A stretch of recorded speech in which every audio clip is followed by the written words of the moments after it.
गया, कई काफिरों को मारा और फिर कत्ल भी हो गया, लेकिन इसके बावजूद अल्लाह कहेगा कज़ब्ता, तू झूठ बोलता है।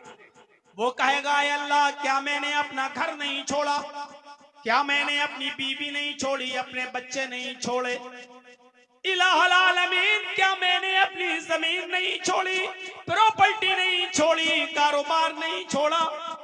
अल्लाह कहेगा मेरे बंदे, ये सच है कि तूने बीवी छोड़ी, बच्चे छोड़े, जमीन छोड़ी, घर छोड़ा, मकान छोड़ा, प्रॉपर्टी छोड़ी, बिजनेस छोड़ा, कारोबार छोड़ा।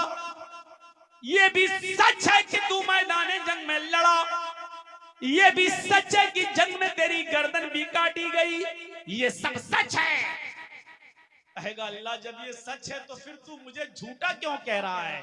अल्लाह कहेगा ये सब सच है कि तूने ये सब कुछ छोड़ा और अपनी जान भी दी, लेकिन ये झूठ है कि तू मेरी राह में मारा गया, मेरी राह में कत्ल नहीं हुआ तू।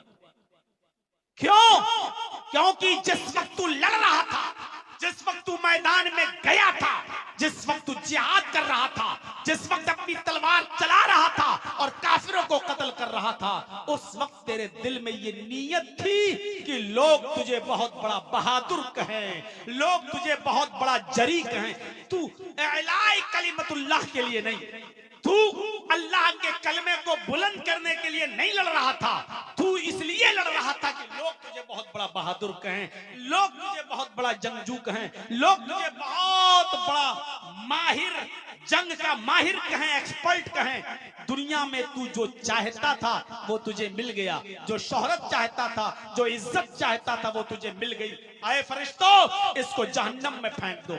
लो, कितनी सी बात, घर भी छोड़ा, मकान भी छोड़ा, बीवी भी छोड़ी, बच्चे भी छोड़े, जमीन भी छोड़ी, प्रॉपर्टी भी छोड़ी, बिजनेस भी छोड़ा, कारोबार भी छोड़ा, जान भी दी, लेकिन फिर भी कहां गया? जहन्नम में। वजह सिर्फ इतनी सी कि लड़ते वक्त उसके दिल में यह ख्याल था कि लोग मुझे बहुत बड़ा बहादुर कहें। कहां गया?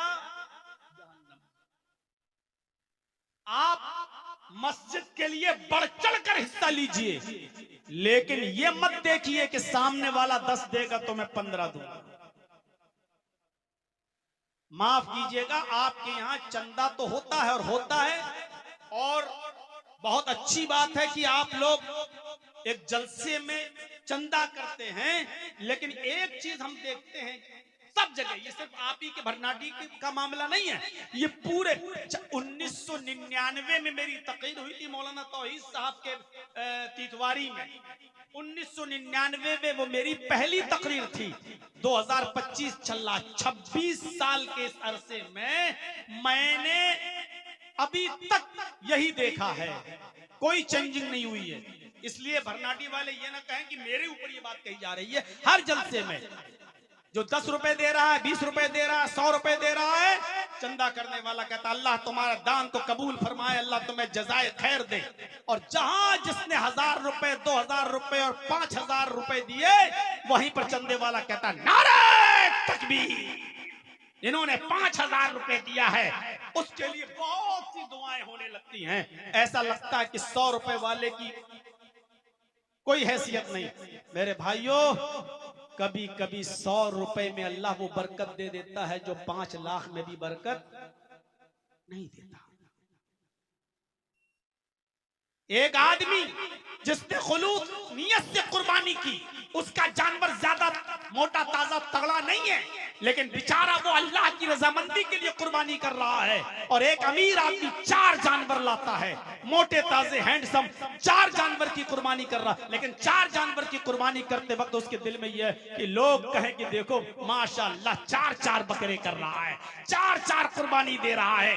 मेरे भाइयों, जो सवाब इस एक कमजोर दुबले पतले बकरे की कुर्बानी करने वाले इस गरीब इंसान को मिलेगा, वो 4 बकरों की कुर्बानी करने वाले उस अमीर को वो सवाब नहीं मिलेगा, बल्कि उसकी कुर्बानी उसके मुंह पे मार दी जाएगी, क्योंकि उसने दिखाने के लिए कुर्बानी की है। इखलास पैदा करिए, इखलास। आपको मालूम है फिरौन आज दरियाए नील में जब डूब के मरा तो अल्लाह के नबी कुरान कहता है फिरौन को अल्लाह ने इसलिए गर्क किया क्योंकि वो कहता था अना रब्बुकुमुल आला, मैं तुम्हारा रब हूं। लोगों से कहता था, लोगों मैं तुम्हारा रब हूं। इतने से जुर्म की सजा उसको क्या मिली? कभी फिरौन ने अल्लाह से नहीं कहा अय अल्लाह मैं तेरा भी रब हूं। पूरा कुरान पढ़ जाइए, फिरौन ने कभी नहीं कहा। वो रात के अंधेरे में तो यही कहता था कि अय अल्लाह मैं तुझे अपना रब मानता हूं। अय अल्लाह तू मेरा रब है, खिलाने पिलाने वाला तू है। अय अल्लाह मैं लोगों को के सामने उनका रब इसलिए बनता हूं ताकि मेरी चाहत बाकी रहे उनके दिलों में और मेरा जलाल उनके दिलों में रहे। लेकिन मैं तो तुझे अपना रब मानता हूं।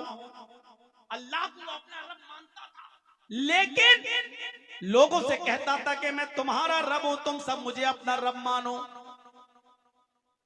अल्लाह ने उसको दरियाए नील में डुबो दिया, गर्क कर दिया और फिर उसकी लाश को बाहर निकाल कर फेंक दिया। जमीन में उसकी लाश दफन की जाती है, जमीन निकाल के फेंक देती है। समंदर में उसकी लाश डाली जाती है, समंदर उसको निकाल के बाहर फेंक देता है।